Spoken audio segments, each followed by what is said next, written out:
Welcome back to God's story and our sacred journey. Christmas, a sacred journey to salvation. Last time, we journeyed to Bethlehem with Mary and Joseph. Now we arrive at the most pivotal moment, the night when heaven and earth collide and the Savior is born. What happens on this holy night will resonate for all eternity. Let's experience it together. The late afternoon sun cast a golden hue over the small town, its rays falling on the uneven stone streets and modest homes. The sounds of daily life, a donkey braying, children laughing, a merchant bartering, were interrupted by the sudden echo of heavy footsteps. A Roman messenger, clad in a cloak of deep crimson, unfurled a scroll in the town square and began to read, his voice cutting through the chatter like the sharp ring of a bell. All must return to their ancestral towns to register for the census, by order of Caesar Augustus. The words rippled through the crowd like a cold wind, silencing whispers and stiffening postures. Joseph, standing at the edge of the square, clenched his fists. He knew what this meant. Bethlehem, the city of David, was nearly 90 miles away, and Mary, carrying the weight of their unborn child, was nearing the final days of her pregnancy. The journey would be long, the roads unforgiving. Joseph returned to their modest home, his mind racing. Inside, the room was filled with the gentle hum of domestic life. Mary sat near the window, her face serene in the fading light, her hands resting lightly on her swollen belly. She looked up as he entered, her eyes searching his face. "To the census," Joseph said, his voice tight. "We have to go to Bethlehem." Mary's expression remained calm, though a flicker of concern passed over her features. "We'll go," she said simply, her voice carrying a quiet strength. "God will guide us." Joseph hesitated, his gaze dropping to the worn wooden table between them. "It's a long way," he murmured. "The roads are hard, the night's cold." He stopped himself. There was no need to speak of the dangers, bandits, wild animals, or the strain of the journey on her fragile condition. Mary already knew. She reached across the table, her fingers brushing his hand. "This isn't just Caesar's decree," she said softly. "This is part of something greater. We must trust." Joseph exhaled, the weight of her faith steadying him. He stood and began gathering what little they had, a water skin, a bundle of bread, a small pouch of coins. His movements were deliberate, though his mind was clouded with worry. Would she endure the journey? Would they find safety in Bethlehem? He could not answer these questions, but he knew they had no choice. Outside, the town was alive with preparation. Families loaded carts, packed provisions, and argued over logistics. The Roman decree had upended their lives, forcing them into motion like leaves caught in a restless wind. But for Joseph and Mary, the journey carried a significance far beyond taxes and census records. As the sun dipped below the horizon, casting long shadows over the hills, Joseph paused by the door and looked back at Mary. She smiled faintly, her hand resting over her belly. "At first light," he said, his voice quiet but resolute. "We'll leave at first light." The night settled over them, heavy with anticipation and unspoken fears, but in the quiet of their small home, there was also a flicker of hope, a sense that this journey, imposed by the powers of Rome, was destined by a much higher authority. The dim glow of an oil lamp flickered against the walls of the small home as Joseph paced the floor. His footsteps, though soft, echoed with the weight of his thoughts. He stopped briefly to glance at the scroll lying on the table, the decree from Caesar Augustus, and then turned his eyes toward Mary. She sat near the hearth, her hands folded neatly in her lap, her gaze steady despite the uncertainty hanging in the air. "It's not safe," Joseph began, his voice heavy with concern. "The road to Bethlehem is long and dangerous, especially for you, in your condition." His words faltered as he gestured toward her rounded belly, the life within her so fragile, yet destined for something extraordinary. Mary lifted her head, her face calm but resolute. "We must go," she said softly, her voice carrying a quiet strength. "It's not Caesar's decree we follow, but God's plan." Joseph sighed, running a hand through his hair. He wanted to shield her, to keep her safe within the walls of their home. But he knew she was right. This journey wasn't just an obligation, it was a step into the unknown. A path they had no choice but to walk. He sat down across from her, his hands clasping together tightly. "We'll need to prepare carefully," he said, his tone more measured now. "Food, water, and blankets for the cold nights. The donkey will carry you when you tire." Mary nodded, her lips curving into a faint smile. "God will provide," she whispered, her faith unwavering. Her words, though simple, carried a profound reassurance that steadied Joseph's resolve. Outside, the faint sounds of the town preparing for the census reached their ears, voices calling out, carts creaking under the weight of supplies, and animals braying in the distance. The world was moving, and they would soon be swept along with it. Joseph stood and moved toward the small chest where their belongings were kept. He began packing with deliberate care: a water skin, a small pouch of coins, a loaf of bread wrapped in cloth. Each item felt insignificant against the journey ahead, but it was all they had. As the lamp flickered, casting long shadows across the room, Joseph turned to Mary once more. "At first light," he said, his voice steadier now, "we'll leave." Mary nodded, her eyes lifting to meet his. "At first light," she echoed. The room fell into a quiet stillness once again, but the weight of their decision brought a strange sense of peace.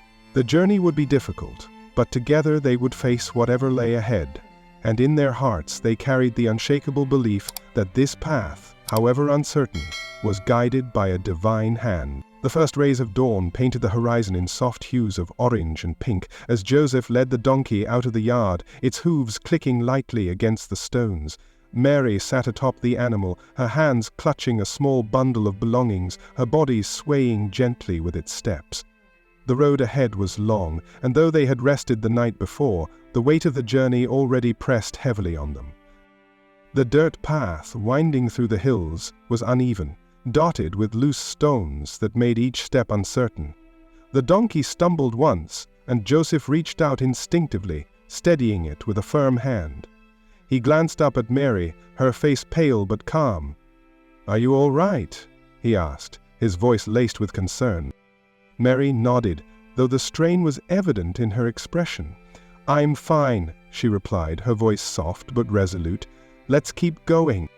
The morning air was crisp, carrying the faint scent of wild thyme growing along the edges of the path. It should have been refreshing, but with each mile, the coolness gave way to a relentless sun that rose higher, beating down on them without mercy. Joseph wiped the sweat from his brow, his tunic clinging to his back. He glanced at the horizon, the hills rolling endlessly ahead, and felt the weight of the distance they still had to cover. Around midday they paused under the sparse shade of an olive tree. Joseph unpacked a small water skin and handed it to Mary, watching as she drank in slow, measured sips. The silence between them was heavy, broken only by the distant cry of a hawk circling overhead. "Rest a while," Joseph urged. "The heat will pass soon." Mary shook her head gently, her hands folding over her belly. "We can't stop for too long," she said. "We need to reach the next village before nightfall." He didn't argue, he knew she was right. The open roads were dangerous after dark, bandits lurked in the shadows, and wild animals prowled the hills.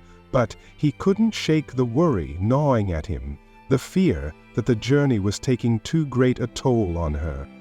As they resumed their path, the terrain grew steeper, the donkey straining against the incline.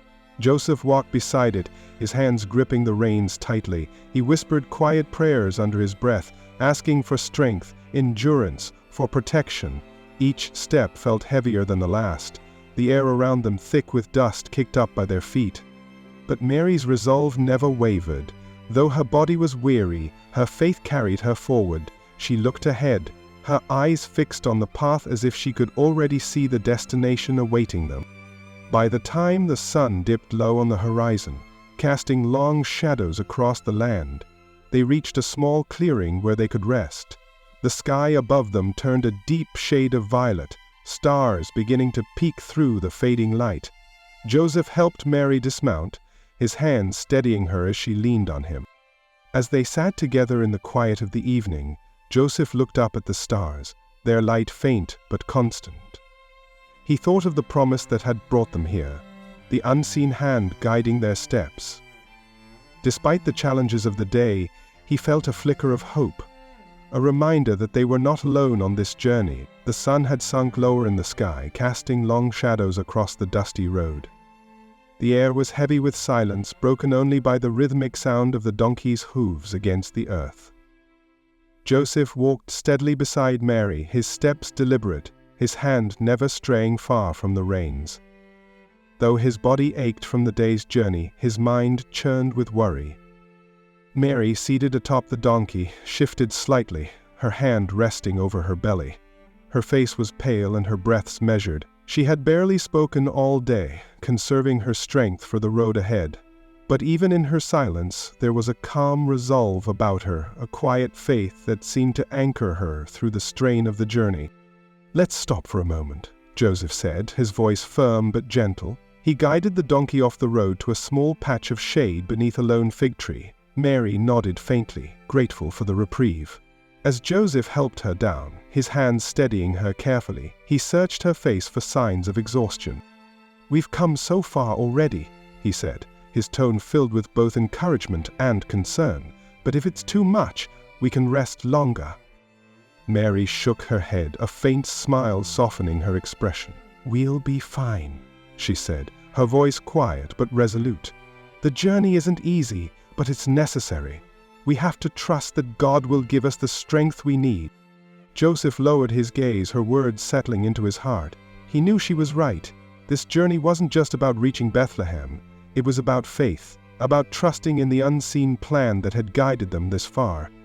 He knelt beside her, drawing out a small flask of water and a piece of bread from his bag. "Here," he said, handing her the flask. "You need to stay strong." As she drank, he closed his eyes briefly, whispering a silent prayer. His words were simple but earnest, a plea for endurance, for safety, for guidance. When he opened his eyes, Mary was watching him, her gaze steady and filled with understanding. "We'll make it," she said softly, as if reading his thoughts. "God hasn't brought us this far to abandon us now." Joseph nodded, her faith bolstering his own. Together they rose, ready to face the road ahead. The sun dipped closer to the horizon, its light golden and soft, casting the world in a glow that felt almost sacred. The journey was far from over, but in that moment, Joseph felt a renewed sense of purpose. As they continued, the path grew steeper, the air cooler. The first stars began to emerge, faint pinpricks of light in the darkening sky. Joseph glanced upward, his heart steadying at the sight. The stars had always guided travelers through the night, and now they seemed to guide him too. Mary shifted slightly on the donkey, her hands folded over her lap. "Do you see them?" she asked, her voice quiet. "The stars," Joseph replied. She nodded. "They remind us of his promise. Even in the darkest night, there's always light to guide us." Joseph's lips curved into a faint smile. "Yes," he said, "and we'll follow it together." The road stretched on before them, uncertain and challenging. But their faith, unwavering through every trial, carried them forward. The sun had already dipped below the horizon by the time Joseph and Mary approached the outskirts of Bethlehem. The town was alive with commotion, its narrow streets bustling with people who had come to register for the census. The faint glow of oil lamps flickered in windows, casting shadows on the worn stone walls of tightly packed houses. Voices filled the air, laughter, arguments, the cries of children, all blending into a cacophony that spoke of a town stretched beyond its capacity. Joseph led the donkey carefully through the crowded streets, his hand firm on the reins as he guided Mary past groups of travelers gathered outside inns and makeshift shelters. "Stay close," he said over his shoulder, his voice low but steady. Mary nodded, her hands gripping the saddle tightly as the noise and movement swirled around her. Every corner of Bethlehem seemed to be overflowing.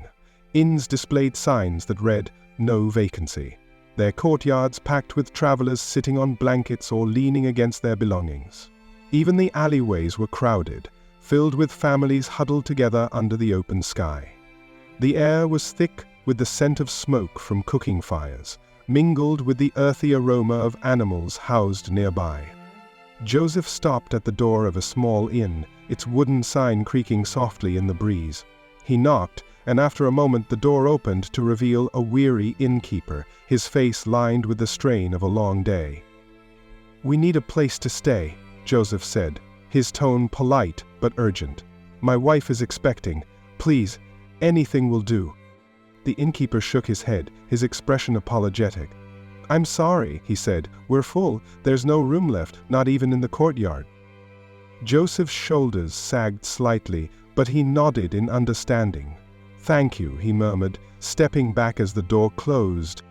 He turned to Mary, his heart sinking at the sight of her pale face. "We'll keep looking," he said, forcing determination into his voice. "There has to be a place."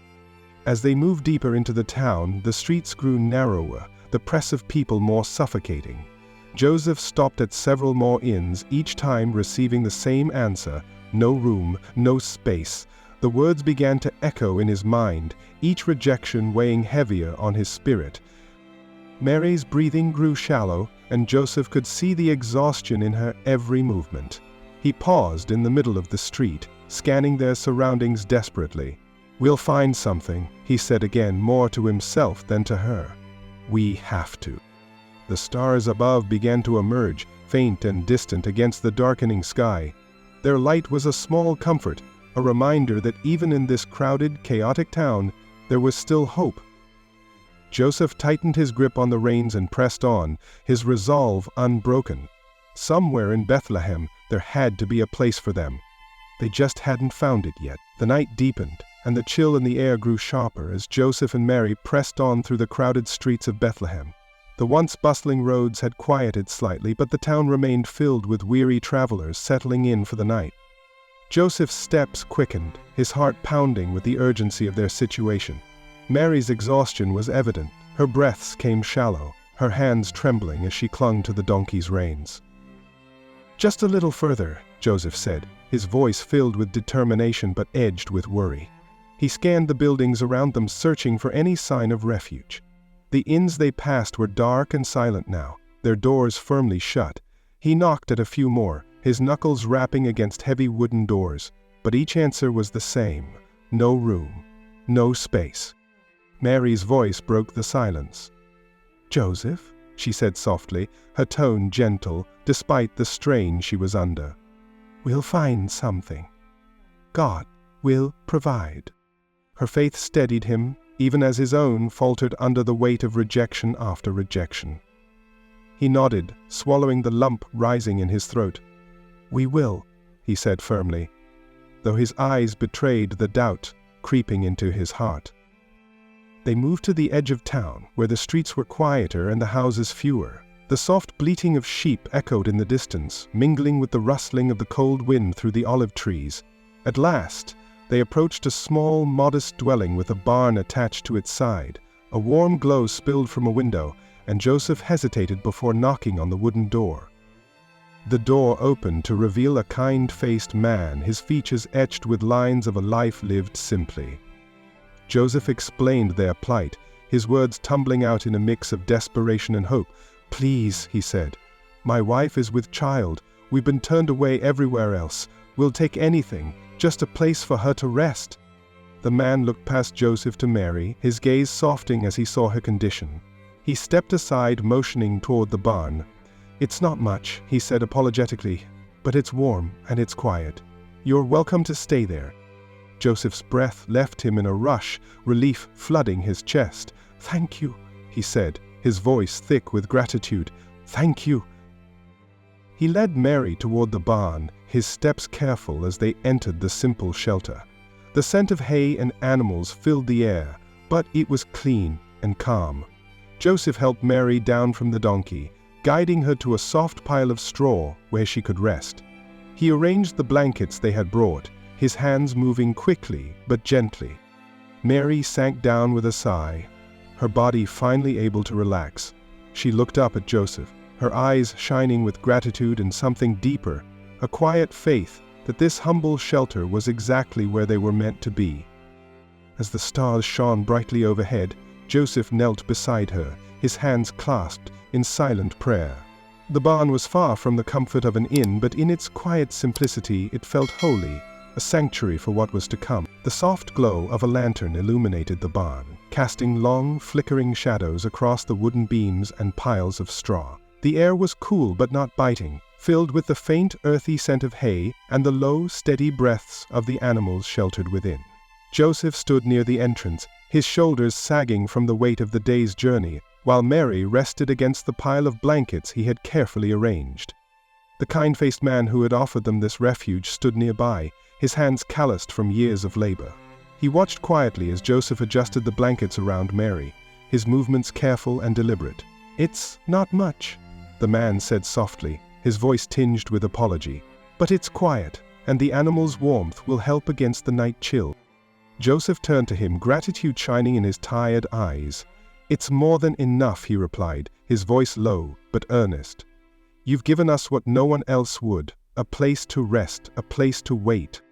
The man nodded, his gaze shifting to Mary. "If you need anything, call for me," he said. "I'll be just inside." He lingered for a moment longer before retreating, the creak of the barn door marking his departure. Inside, the quiet settled like a blanket, broken only by the soft rustle of straw and the occasional sound from the animals. Joseph knelt beside Mary, his hands resting briefly on his knees as he looked at her. Her face, pale and drawn with exhaustion, held a faint smile as she met his gaze. "We're safe," she murmured, her voice barely audible. Joseph nodded, his throat tightening with emotion. "We're safe," he echoed. His hands moved to adjust the blankets once more, though they didn't need it. The gesture seemed to steady him, a small action to counter the helplessness he had felt in the crowded streets of Bethlehem. He rose to his feet and walked to the barn's entrance, leaning against the wooden frame as he gazed out into the night. The stars were brilliant, their light piercing through the darkness with a clarity that seemed almost divine. Among them, one shone brighter than the rest, its glow steady and unwavering. Joseph's lips moved in a silent prayer. His words carried on the stillness of the night. He prayed for strength, for Mary, for the child they were about to welcome into the world. As he stood there, the weight of the day's trials seemed to lift slightly, replaced by a quiet resolve. When he returned to Mary's side, she had already drifted into a light sleep, her hands resting protectively over her belly. Joseph sat beside her, his back against the wooden wall, and let the stillness of the barn envelop him. This was not the place he had imagined for the birth of their child, but as he looked around the simple, humble space, he felt a sense of peace.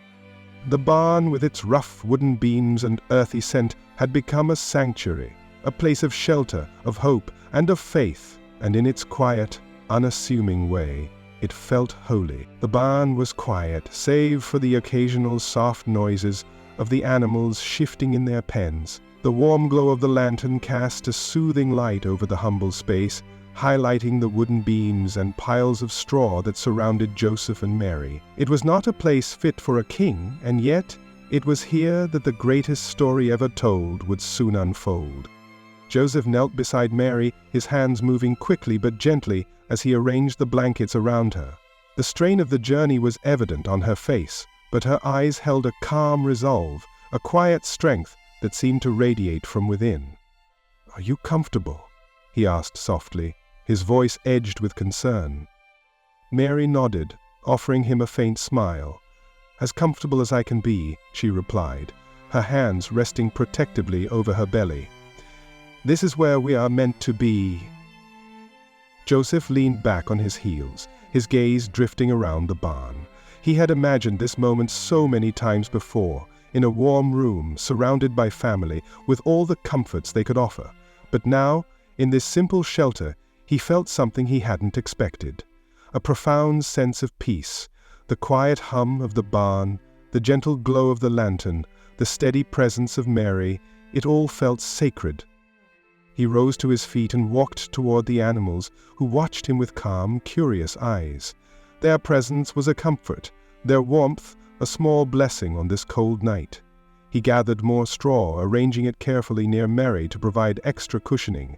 Each small task steadied him, grounding him in the reality of what was to come. Mary's voice broke the silence. "Joseph," she said, her tone soft but firm, "you've done enough. Sit with me."